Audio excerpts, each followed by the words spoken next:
감사합니다. 오늘 말씀을 전해 주실 분은 노희태 목사님이십니다.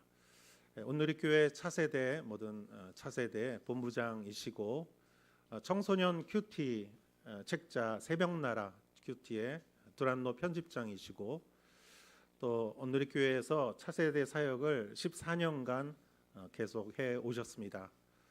그저께 어저께 두 번에 걸쳐 세미나를 해주셨고 세미나를 통해서 우리 차세대 선생님들 또 많은 분들이 또 새로운 도전과 또 소망을 굉장히 느끼게 해주셨습니다. 우리 목사님 나오실 때 여러분 박수로 맞이해 주시기 바랍니다.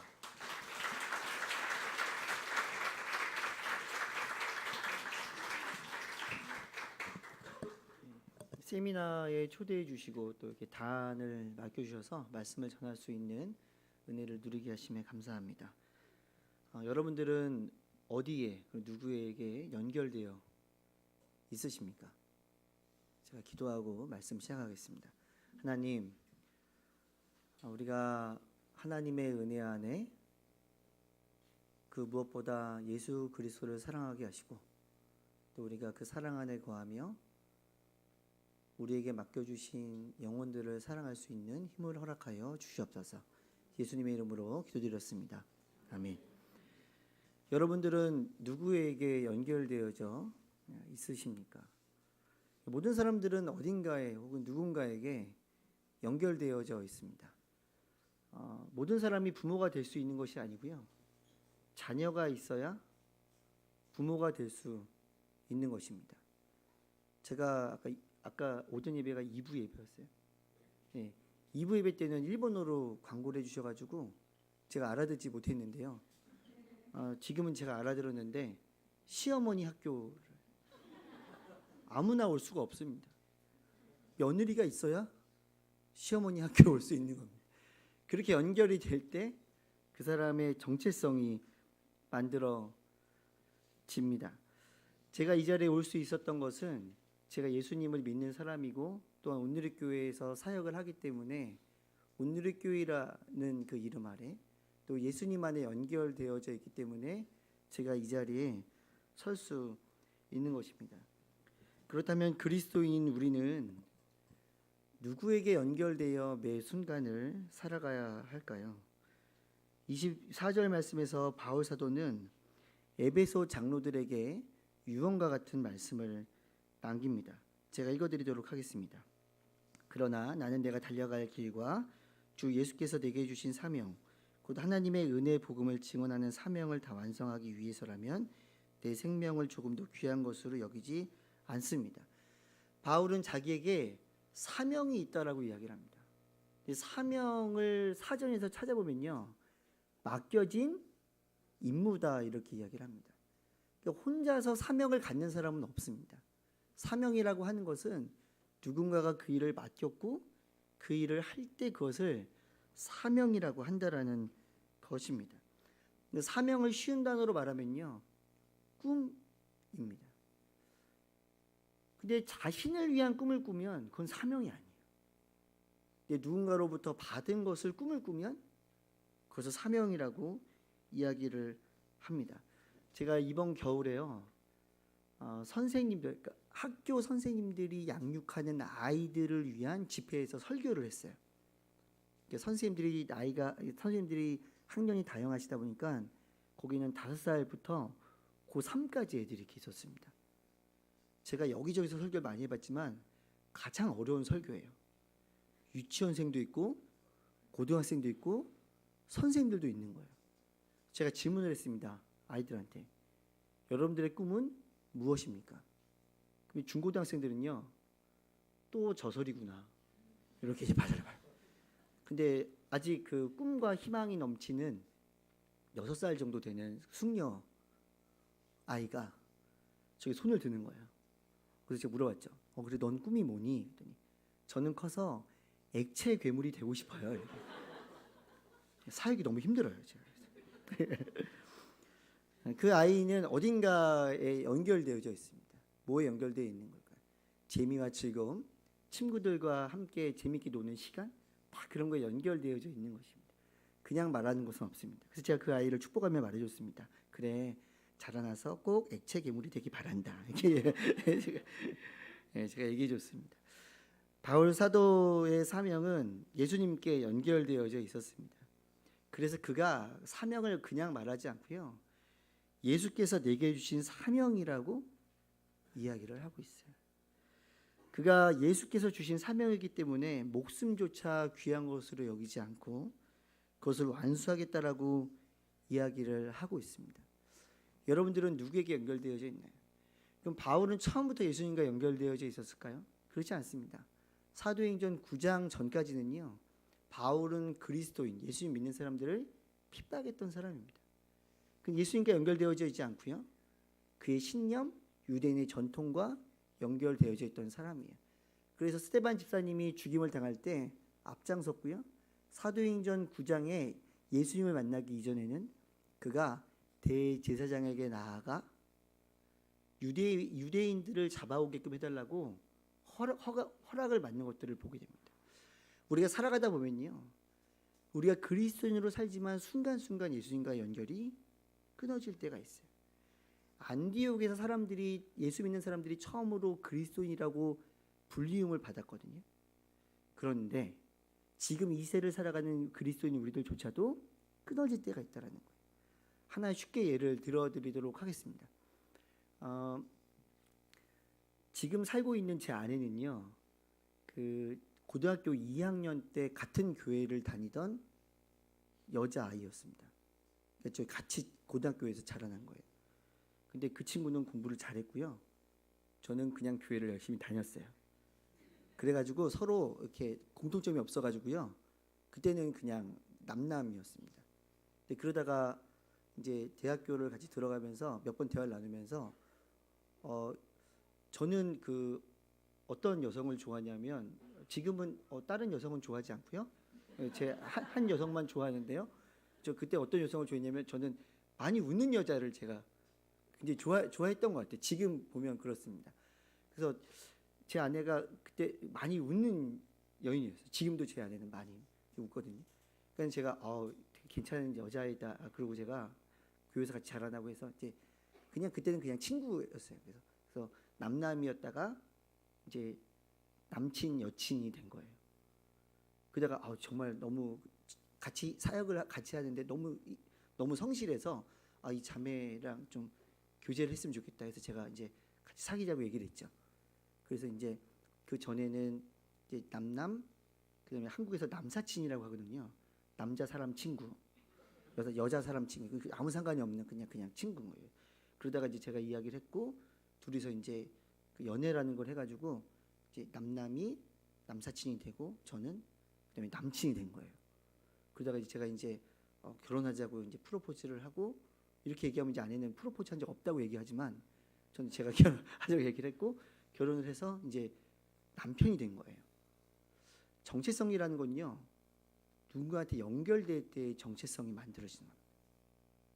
그리스도인이라고 하면요, 그리스도인과 연결될 때에 그리스도인이라는 정체성을 갖게 되는 거예요.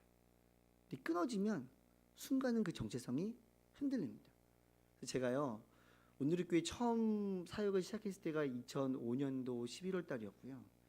2006년도에 사역을 열심히 하고 2007년도에 전임교육자가 되어서요, 2007년도를 열심히 사역했습니다. 2007년도가 어떤 해였냐면 러브소나타를 시작했던 해예요. 그래서 제가 일본에 그때 2달 정도 와서 이렇게 살면서, 저는 열심히 사역했지만 아내는 좀 힘들었던 것 같아요. 왜냐하면 아내 그때 첫째, 둘째가 있는데 혼자서 아이를 키우다 보니까 얼마나 힘들었겠습니까. 근데 제가 그때 일이 얼마나 많았는지를 제가 증거를 댈 수 있어요. 제가 일이 얼마나 많았냐면, 제가 일본말을 전혀 못하거든요. 제가 배우긴 했어요. 대학교 1학년 때 D를 맞았습니다. 그 일본어를 전혀 못하는 거예요. 출석은 다 했는데 히라가나는 외우고 가타카나는 외우지 못하고 시험을 보는, 아주 황당한 일. 그러니까 출석은 다 해서 점수는 줘야 되겠는데 교수님들이 예의상 D를 주셨던 것 같아요. D가 맞기 제일 어려운 거거든요. F가 맞기가 더 쉬워요. 이게 웬만해서 맞기 어려운데요. 제가 이제 일본에 이렇게 왔는데요, 그 일본의 그 동경의 지하에서 이제 그 비행기 타기 전에 그 리무진 타려고 이렇게 준비하고 있었어요. 근데 거기서 이제 초밥을 먹고 있는데요. 저 일본어 제가 진짜 하나도 못합니다. 근데 제가 초밥을 먹다가 와, 일본은 천국이구나 이런 생각을 한 적이 있어요. 왜냐하면 손님들이 들어오는데요. 그 주방장 아저씨가요 계속 일하지 마세요. 일하지 마세요. 이렇게 외치는 거.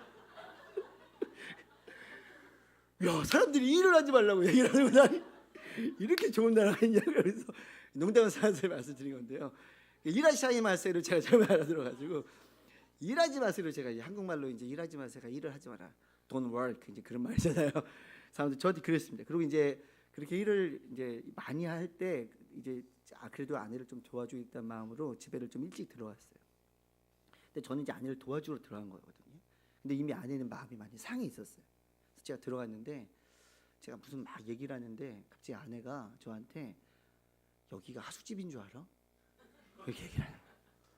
그래서 제가 이제 그러면 남자들은 그러면 깨달아야 돼요. 아내가 말하는 거를 들으면 남자들은 깨달아야 됩니다. 그래서 여기는 하숙집이 아니지. 여기는 내 사랑하는 아내와 내 아이들이 살고 있는 집인데 내가 여기를 하숙집으로 생각했을까? 지금부터 마음을 바꿔야 되겠다. 근데 그렇게 생각하는 남자는 한 명도 없습니다.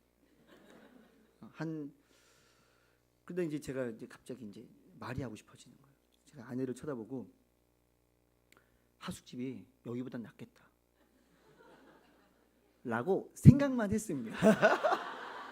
입 밖으로 꺼내면 큰일 나는 거예요. 연결을 그냥 끊어버리는 이거죠. 그렇게 처음에는 남남이었지만 또 마음에 들어서 또 남사친이 되고 또 남친이 되고 또 남편이 되었어요. 근데 살아가다 보면은 무언가가 마음에 맞지 않을 때 그 연결들이 끊어지는 것들이 만나게 됩니다. 그래서 얼마 전에 아내와 함께 이야기를 나눴어요. 그때 왜 우리가 그렇게 싸웠을까?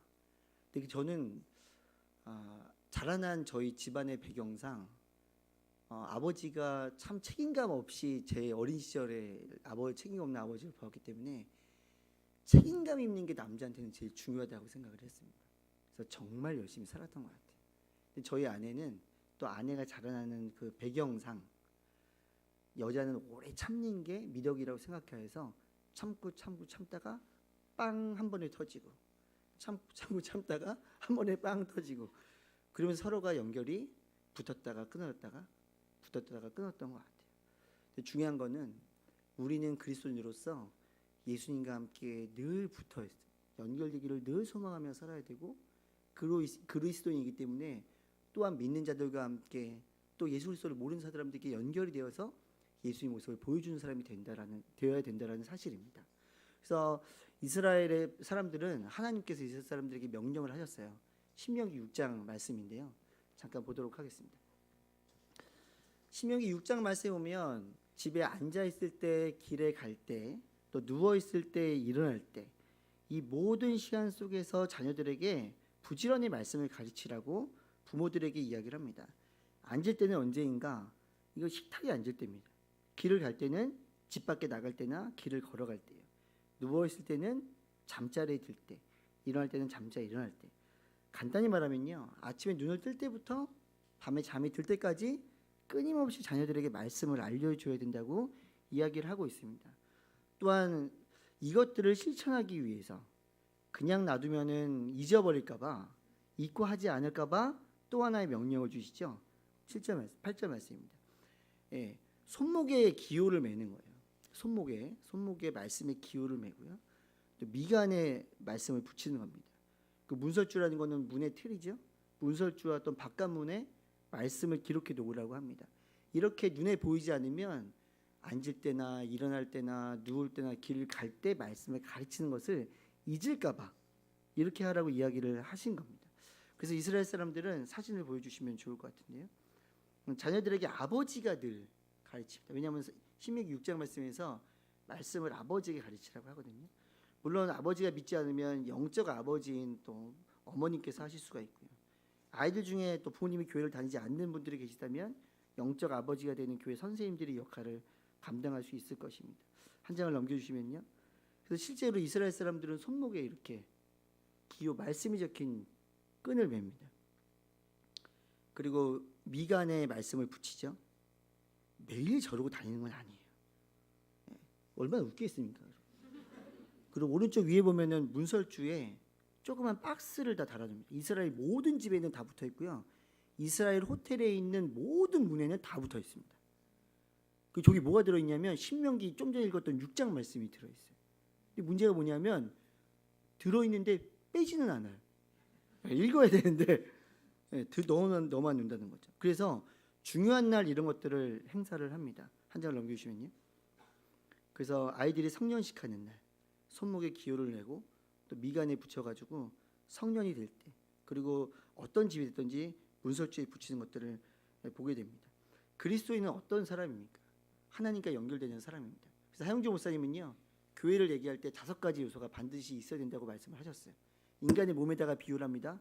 오른손은 말씀이에요. 가르치고 읽고 큐티하고 1대1하고, 왼손은 성령입니다. 예배를 드리고 기도하고 수련을 하고 성령 집회를 하고, 오른쪽 다리는요 봉사예요. 사회 나가서 그리스도인으로서 예수님과 연결된 사람이 어떻게 살아가는지를 보여주는 거죠. 왼쪽 다리는 선교예요. 모든 열방 가운데 나아가서 예수 그리스도의 복음을 전하는 것입니다. 이걸 누가 할 수 있겠습니까? 예수와 연결된 사람이 할 수 있습니다. 이걸 몸에 비유하셨어요. 오른팔 왼팔, 오른다리 왼다리. 근데 이게 움직이려면 뭐가 살아있어야 되느냐? 무엇이 뛰어야 되느냐? 심장이 뛰어야 되는 거예요. 심장이 죽으면 나머지 것들은 의미가 없다고 말씀하셨어요. 그럼 심장은 곧 무엇이냐? 한종 목사님은 이게 순이라고 말씀하십니다. 순, 공동체. 교회 내에서 누군가와 관계가 깨지면 교회를 나오는 게 마음이 불편합니다. 반대로 관계가 풍성하면요, 교회 나오는 게 행복하고 즐겁습니다. 그래서 가정을 교회로 온다면 부모님과 자녀, 부부관계가 정말 행복해야 됩니다. 그러면 자연스럽게 하나님의 사랑이 자녀들 가운데 흘러가는 거예요. 교회 안에 정말 사랑이 많으면 그 사랑은 다음 세대 아이들 가운데 흘러가게 되어져 있다라는 것입니다. 그리스도인은 예수님께 연결되어져 있어야 되고, 예수님께 연결되어져 있을 때 예수님의 꿈을 꿀 수 있다라는 사실입니다. 그럼 예수님의 꿈을 꾸는 사람에게 축복이 있어요. 그 축복이 뭐냐면 예수님께 연결되어서 꾸었던 꿈이 현실로 나타난다라는 것입니다. 예수께 연결되어 예수의 꿈을 꾸던 바울을 통해서 복음이 전 세계로 퍼져나갑니다. 오늘 본문 말씀은요, 에베소 장로들에게 남긴 바울의 유언과도 같은 선포입니다. 에베소는 바울에게도 특별했던 곳이에요. 자, 어떻게 특별했던 곳이냐? 성령 세례를 성령을 모르던 에베소 사람들에게 성령 세례를 베풀어요. 그리고 그들 마음 가운데에 하나님을 향한, 예수님을 향한, 복음을 향한 열정이 있는 것을 알고 그곳에 두란노 서원을 세웁니다. 다른 곳은 금방금방 지나가면서 전도했는데요, 에베소 지역에서는 긴 시간, 2년 혹은 3년이라는 시간 동안 머물며 그들을 양육했던 곳이에요. 그래서 바울에게는 많은 애정이 있었던 곳입니다. 근데 그렇게 복음을 전하고 성령 세례를 주었던 거예요. 그러니까 말씀과 성령이에요. 그렇게 그런 사역을 감당하자 결과가 나옵니다. 사도행전 19장 20절 말씀이에요. 제가 읽어드리겠습니다. 이렇게 해서 주의 말씀은 점점 힘있게 퍼져나갔습니다. 말씀과 성령의 역사가 일어나면요, 그 복음이요 폭발적으로 퍼져나가게 된다는 사실입니다. 그래서 사도행전 19장 21절의 말씀에 보면 바울이 이렇게 이야기를 합니다. 이런 모든 일이 일어난 뒤 바울은 마케도니아와 아가야 지방을 거쳐 예루살렘에 가기로 결심하고, 내가 예루살렘을 방문한 후에 반드시 로마도 꼭 볼 것이다라고 말했습니다. 그 당시의 로마는 어떤 곳이냐? 그 전 세계 중심이었습니다. 여러분, 일본의 중심이 어디입니까? 오사카죠. 수도가 중심이에요. 수도가. 한국의 중심은 서울이고요. 어쨌거나 이게 일본의 중심은 도쿄일 수밖에 없습니다. 도쿄에서 많은 것들이 결정이 되기 때문에 거기에 중심부에 복음이 들어가면 복음이 빨리 전파될 거라고 생각했던 것이죠. 그리고 실제로 바울은 로마서 15장에서 로마를 간 이후에 스페인까지 가겠다고 이야기를 합니다. 당시에 로마가 세계 중심이었다면 스페인은 세계의 끝이었어요.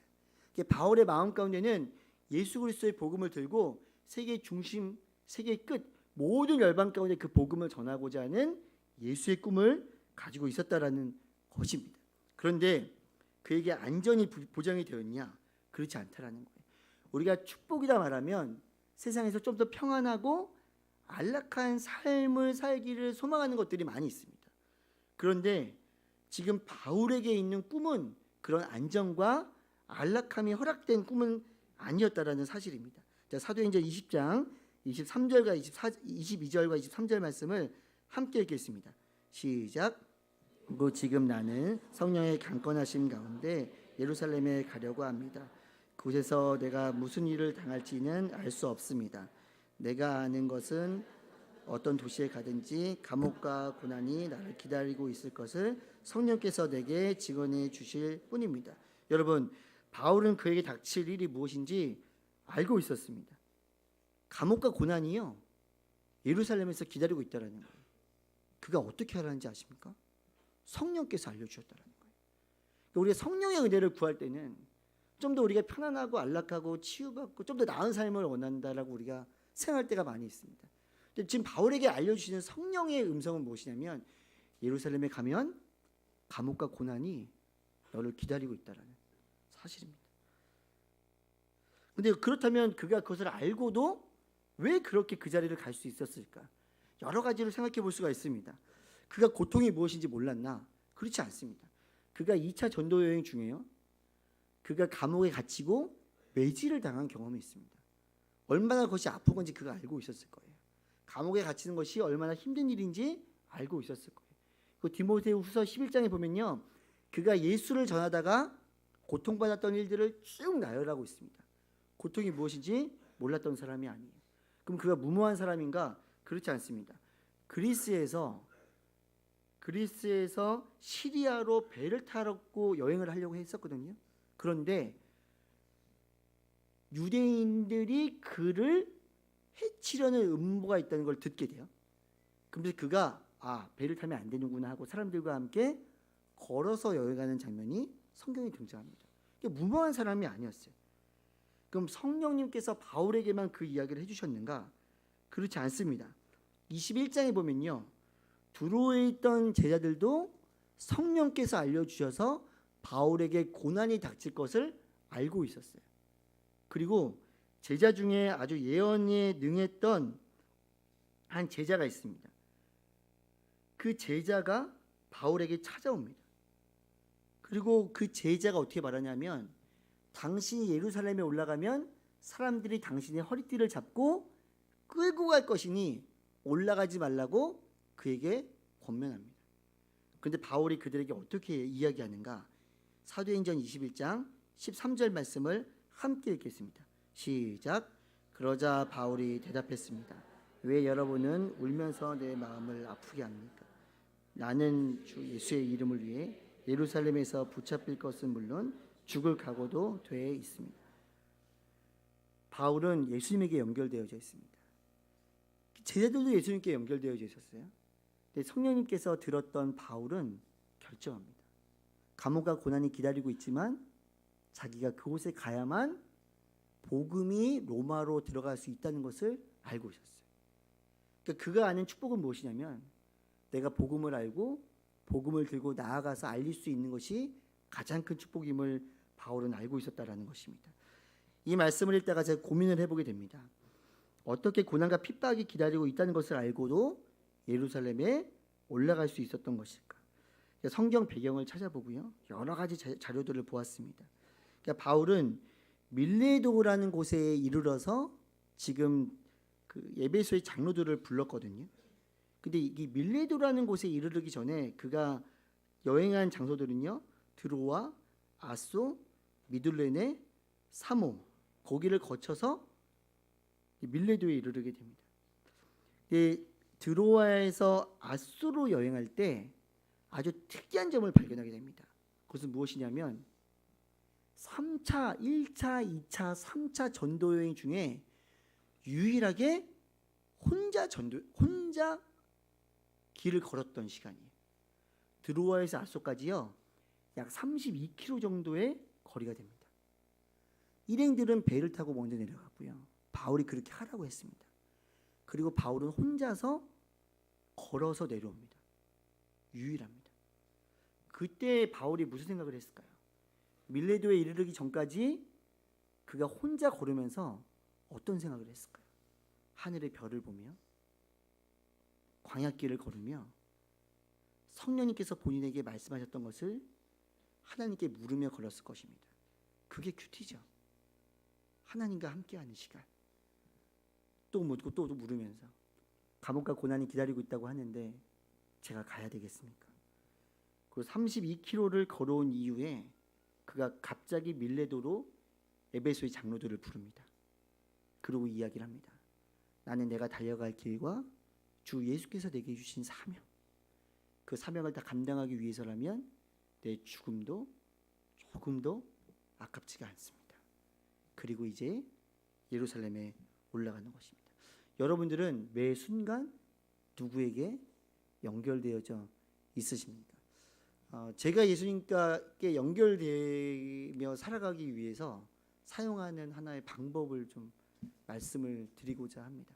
PPT를 보여주시면 되는데요. 제가 1년 동안 매년을 시작하면서 세우는 계획입니다. 이거는 2019년도 계획은 아니고요. 2018년도 계획입니다. 안 보이시죠? 네, 그냥 저렇게 계획을 세우는구나 이렇게 보시면 되는데요. 그 가로를 보시면요, 1, 주, 월, 연이에요. 그러니까 매일 하는 게 있고요, 주 단위로 하는 게 있고, 월 단위로 하는 게 있고, 연 단위로 하는 게 있습니다. 기준이 있겠죠. 여러분들이 보실 때 왼쪽에 두 줄이 기준입니다. 한 장을 넘겨주시면요, 네, 또 한 장 넘겨주세요. 이거. 저는 저를 이제 영혼육으로 나누고요. 혼에는 이제 지식과 어떤 저의 감정, 관계죠. 그리고 저의 의지가 있고 또 육이 있습니다. 10가지의 카테고리로 나눠놓고 이제 월, 일, 주, 월, 연으로 이제 제가 해야 될 일을 이렇게 좀 만든 거예요. 그래서 하나님과의 관계, 배움과 성장, 성실한 남편, 멋진 아빠와 아들, 책임 있는 본부장, 또 재미와 즐거움, 만나고 싶은 선배, 건강한 국민, 그 계획을 실천할 의지, 신체적 건강, 재산과 부. 보기만 해도 갑갑하지 않으십니까? 제가 다 보여드리면 힘드실 것 같아서 한 가지만 보여드릴 거예요. 맨 위에 있는 하나님과의 관계입니다. 넘겨주시면요. 이거 아닌데. 다시. 이게 뭐가 좀 섞였군요. 앞으로 한 칸 가주시면 될 것 같아요. 네. 제가 일본어를 아까 2부 때는 있었는데 이게 좀 PPT가 바뀐 것 같습니다. 그 제가 빨간색으로 동그라미 쳐는 거 있죠? 그거는 왼쪽 발로 걷기예요. 이게 2018년도를 시작하면서 처음으로 시작한 겁니다. 왼쪽 발로 걷기가 뭐냐면요, 모든 첫 걸음을 걸을 때 왼쪽 발부터 제가 걷는 거예요. 근데 제가 왜 그러냐면 저는 평생 오른발부터 걸었거든요. 그 왜 오른발부터 걸었을까요? 편하니까 그런 거예요. 그게 편하니까요. 근데 제가 왜 왼쪽 발부터 걷기로 결정을 했냐면요, 제가 목사고 저와 함께 일하는 저희 차세대 교육자만 한 80명 돼요. 그 전임 교육자 21명과 제가 매일 같이 지내는데 제가 무언가를 결정하는 일이 아주 많이 있습니다. 그 제가 순간순간 하나님을 생각하지 않으면 저도 모르게 제 인간적인 생각으로 자꾸 결정을 하는 거예요. 그래서 매 순간 예수님을 생각하고 예수님의 마음으로 결정을 내렸으면 좋겠다는 마음으로 어떤 방법을 사용할까 고민을 하다가 왼쪽 발부터 걷기를 결정한 거예요. 다른 말로 하면 그 모든 순간 가운데 예수님을 생각하고 예수님의 마음으로 결정하고 말해야 되겠다. 그래서 제가 아침에 자다가 일어나면은 침대에서 내려올 때 제가 왼발부터 내려옵니다. 그래서 예수님 이렇게 외치는 거예요. 그리고 식탁에 앉을 때도 제가 왼발부터 이렇게 앉고 예수님 이렇게 속으로 외치는 거예요. 그리고 집 밖을 나올 때도 왼발부터 나오는 거예요. 여러분, 제가 평생 오른발부터 걸었기 때문에요, 왼발부터 의식적으로 걷는 게 굉장히 어렵습니다. 평생 예수님을 생각하기보다는 제 뜻대로 결정했기 때문에 예수의 방법대로 선택하는 것은 정말 어려운 거예요. 그러니까 일부러 제 몸을 이게 꼬아서라도 예수님을 생각하려고 제 습관을 바꾼 거예요. 근데 그게 쉽습니까? 엄청 어려운 거예요. 저도 모르게 어느 순간 보면 늘 오른쪽 발부터 걷고 있는 거예요. 그럼 걷다 보면 생각이 나잖아요. 그럼 중간에 발을 바꿔요. 예수님을 생각하면서 중간에 발을 바꿔서 떠오르고 예수님을 또 근데 그게 평소에는 그냥 웃으면서 하기도 하고 혼자 하기도 하면서 이렇게 잘 했습니다. 2018년도 작년 5월 달에요. 제가 저희 교회 선교센터가 있는 양지라는 곳에 가서 그 선교사님께 그 강의를 하고 설교를 하고 제가 아무튼 선교사님들한테 그런 강의를 하고 이렇게 만남을 한 게 너무 감사했어요. 그 감사한 마음에 운전을 하고 이제 서빙고 온누리교회 도착했습니다. 근데 서빙고 온누리교회가 한강 옆에 있잖아요. 근데 제가 문을 열고 딱 내리는데 운전석 그러니까 저는 이제 한국이라 좋은 것 같아요. 왼발부터 내리거든요. 운전하고 내리면서 첫 발을 뛸 때도 이제 예수님을 생각하는 거예요. 운전을 하고 이제 딱 내려서 문을 열고 예수님을 생각하면서 딱 내리는데 그날 바람이 불었는데 한강 옆이라 바람이 좀 심하게 불은 거예요. 근데 제가 문을 열지 않았는데 전 문을 딱 땄을 뿐인데 바람이 문을 열어줘요. 엄청 세게 날아가듯이. 근데 그 옆에 차가 있었어요. 그래서 한국 가면 문콕이라는 게 있죠. 문콕. 근데 문콕이 아니라 문빡. 옆에 있는 차 문을 이 조금이 아니고요. 빡 긁으면서 지나간 거예요. 근데 그 순간 좀 전에 예수님을 생각했잖아요. 근데 순간 예수님은 온데간데 없이 사라지시고 제 마음에 올라오기 시작하는 거예요. 그러면서 갑자기 그 차를 보는 게 아니라 주위를 둘러보기 시작해요. 본 사람이 있나 없나. 저 차에는 블랙박스가 있을까 없을까. 그 속으로만 생각하는 거예요. 뭐 교회 차 세워놔서 내 차에도 지금 그런 상처가 많은데 이 예수님은 온데간데 다 사라지고 자꾸 제 마음에 제 생각이 막 올라오는 거예요. 근데 좀 전에 예수님 생각했잖아요. 40-50만 원이 날아가게 생겼는데 그래도 예수님이 자꾸 제가 생각이 나니까 그래 내가 그 연락해서 제가 변상해 줘야지. 그러고 딱 가서 봤는데 전화번호가 원래 늘 있잖아요. 봤더니 전화번호가 없는 거예요. 나는 노력을 할 만큼 했고 너무 아쉬운데 어떻게 하면 좋지? 이런 생각을 하게 돼요.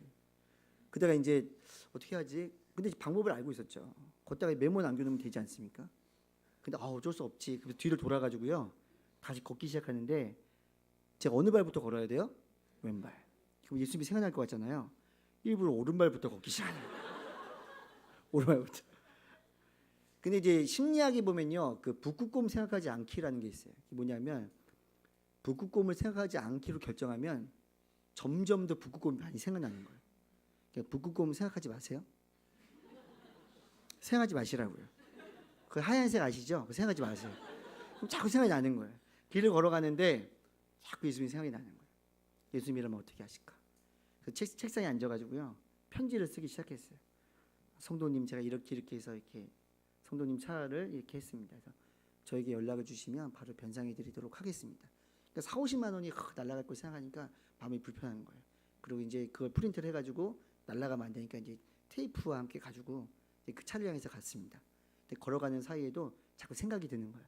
차가 가고 없으면 좋겠다. 이래서 되는 거예요. 갔는데 감사하게도요, 그 차가 있는 거예요. 그래서 차 앞에다가 이렇게 떨어지지 않게 테이프로 잘 붙여놨습니다. 뒤를 돌아가지고요, 다시 어느 발부터? 왼발. 누구를 생각할까요?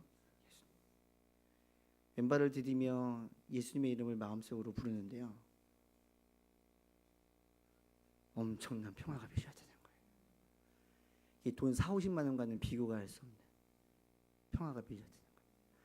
살아가다 보면 사소한 일들이 많이 있어요. 근데 그런 일들을 우리가 맞닥뜨릴 때 나도 모르게 내 습관대로 오른발부터 걷는 것처럼 나의 생각으로 결정할 일이 너무 많은 겁니다. 예수님이라면 어떻게 하실까? 제가 이렇게 예수님의 이름을 부르고 또 기도를 하는 과정 중에 그 하나의 기도문을 제가 보게 되었어요. 저희 아이들이 기독교 학교를 다니는데요, 저희 둘째 셋째 다니는 학교의 교장선생님께서 매일 한 개씩 기도 제목을 올려주십니다. 고등학교 아이가 기도 제목을 올린 거를 교장선생님이 찍어서 이제 저에게 보내주셨어요. 근데 아마도 이 모습이 청소년 아이인데요, 이 모습이 예수와 연결되어져 있는 모습이 아닐까 생각이 되어서 제가 그 기도문을, 그 아이가 누군지 모르는데요, 교장선생님 통해서 제가 이렇게 보여드려도 되겠냐고 제가 허락을 받았어요. 그리고 제가 여러분들에게 지금 읽어드리도록 하겠습니다. 저에게 넘기시면 그 1분에 있으니까요. 저에게 아픔을 주셔서 다시 한번 아버지를 간절히 구하게 하심을 감사합니다. 화요일에 수술을 통해 치유를 허락해 주시고 만약 그것이 하나님의 뜻이 아니라면 오른쪽 눈과 들을 귀를 허락해 주세요. 수술을 담당하신 선생님께 주님의 은혜를 아낌없이 허락해 주세요. 저의 아픔으로 인해 마음 아파할 가족들의 마음에 평안을 주세요. 만약 지금의 슬픔보다 더 큰 시련이 있다면 그만큼 더 하나님을 찾게 해주세요. 쓰러져 지치지 않고 일어나 하나님께 나아가 믿음으로 기도하게 해주심. 그리고 제가 큰 우울에 빠지지 않게 해주심 감사합니다. 예수 그리스도에게 연결되어져 있는 것은 무엇일까요? 예수 그리스도를 믿으면 어려움이 사라지는 것이 아니라, 물론 그러면 감사하겠지만 그럼에도 불구하고 하나님께 나아가 믿음으로 기도할 수 있다라는 것. 그리고 그 가운데 예수를 붙드는 모습으로 말미암아 우리를 통해 예수가 드러나게 하는 것. 그리스도인 예수께 연결될 때 우리는 우리의 꿈이 아니라 예수의 꿈을 꾸게 됩니다. 그렇게 예수의 꿈을 꾸며 예수의 삶을 살아갈 때 우리를 통해 예수님의 역사와 하나님의 역사가 여러분들의 가정과 교회와 여러분들의 삶 가운데, 여러분들에게 주어주신 새로운 한 주 가운데 그 역사를 만들어 가실 줄 믿습니다. 기도하겠습니다. 하나님, 저희는 많이 연약하여서 예수님을 사랑하고 믿고 알고 의지하지만 순간순간 그 연결을 놓을 때가 있습니다. 그때 바울이 고난이 그 앞에 있지만 복음을 전하기 위해 나아갔던 것처럼 그가 예수와 연결되었고 그 예수와 연결되어 예수의 꿈을 꾸었고 그렇기 때문에 나아갔던 것처럼 우리가 예수님과 연결되어 하루하루 매 순간을 살아갈 수 있도록 인도하여 주시옵소서. 그 삶을 통해 우리 오사카 온누리교회 성도님들의 삶 가운데, 가정 가운데, 교회 가운데, 삶의 모든 부분 가운데 예수의 꿈이 현실로 나타나는 놀라운 축복의 은혜 허락하여 주시옵소서. 예수님의 이름으로 기도드렸습니다. 아멘.